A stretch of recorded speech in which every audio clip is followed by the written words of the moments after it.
Hi, my name is Matthew Siegel. I'm Dan Zaccagnino, and we're the co-founders of Indaba Music. Indaba Music is a social network and web application that enables musicians to find one another and actually create music together online.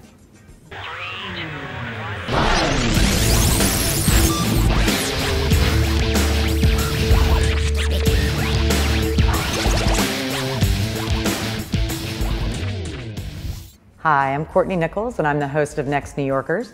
And today we'll be talking with Matthew and Dan from Indaba Music. Good morning. Good morning. Good morning. So why don't you just first tell us a little bit about the site and how you got started? Indaba Music is an online community of musicians who use the tools and the platform to find one another, to network with one another, and then to actually make music with musicians remotely.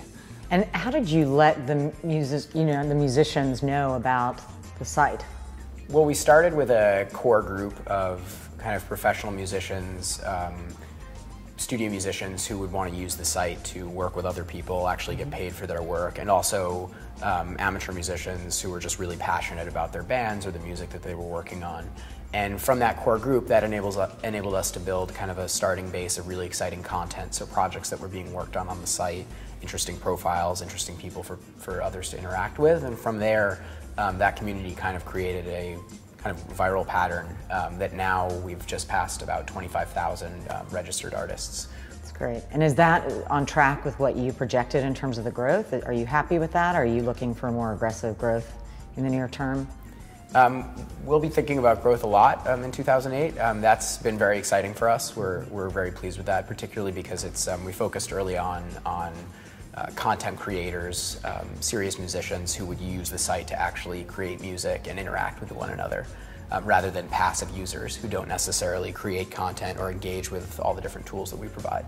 But do you want both? Are you sort of focused on both having artists and people who then can enjoy the music and trying to monetize both those audiences, or? I think there's certainly opportunities to do both of those things. What was most important to us first, as Matt said, was to get this core group of people who, musicians who would feel comfortable online. And then with that body of content, with the actual content creators that are continuously making new music, we think there's a really exciting opportunity to include fans and passionate music listeners to see not only new music from independent bands, but music that's actually being created before their eyes. And how are you planning to make money? Sure. Well, the model is supported right now by a bunch of different revenue streams, the first of which is a pro membership. So the site is free to use, anyone can sign up. In fact, all of the social networking functionality is free. The collaborative tools are free. We offer expanded storage and bandwidth, since audio files, particularly of professional caliber, can be very large. We also offer a lot of really interesting promotional and sponsorship opportunities for marketers and artists who either want to reach their customer base or their fan base, depending on the case. And on the cost side, what do you find to be the most challenging? You're not spending money on marketing right now? It's mostly viral, or? It's mostly viral. We've started to experiment with some forms of paid advertising just to see where we can get the highest return. But mostly the growth has been viral, kind of from the ground up. And I think in 2008 we'll start to, as you were talking about, reaching into a fan base, enabling those musicians to do more with their content will probably have a lot more to do with reaching a larger audience. So in starting the business, how did you guys pay the bills? Well, we're privately funded by angel investors, and that's worked really well for us so far. And what do you think they found most compelling about the model?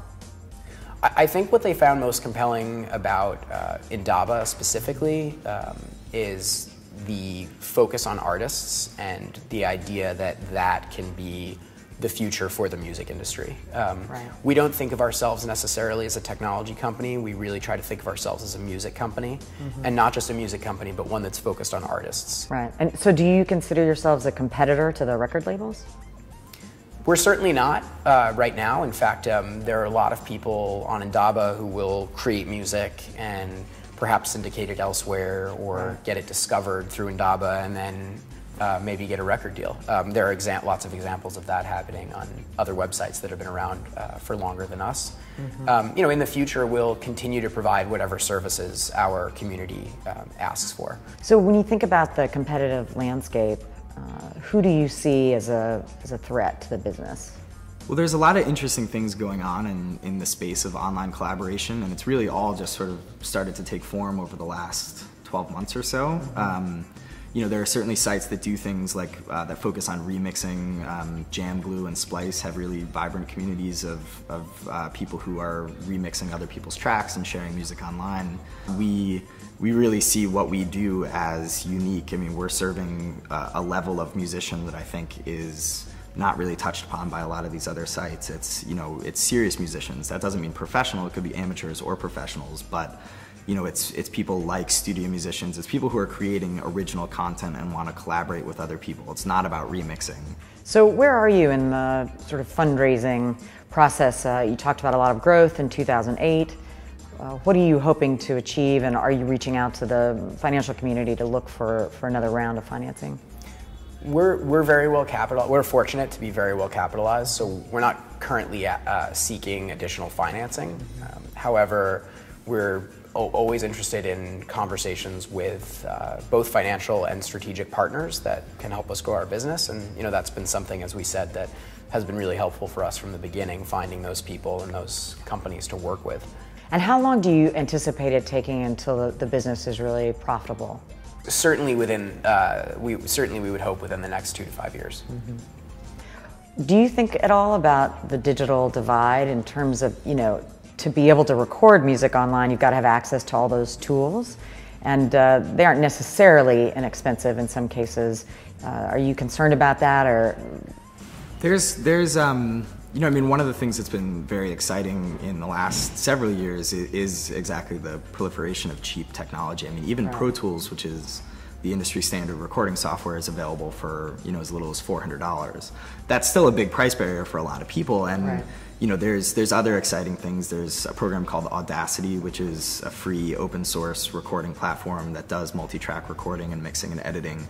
But even with tools like that, you know, we see a lot of opportunity for us there, and some of the things that we'll be coming out with in the next couple months will touch upon those barriers and helping someone who just has a computer essentially have access to recording their music, mixing, editing it, and working with people all around the world.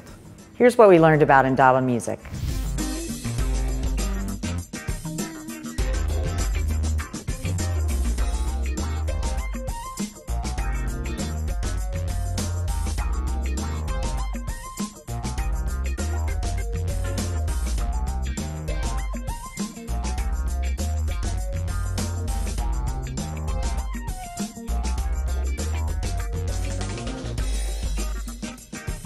Well, I want to thank you guys for coming in and talking to us today. Thank you. Thank you.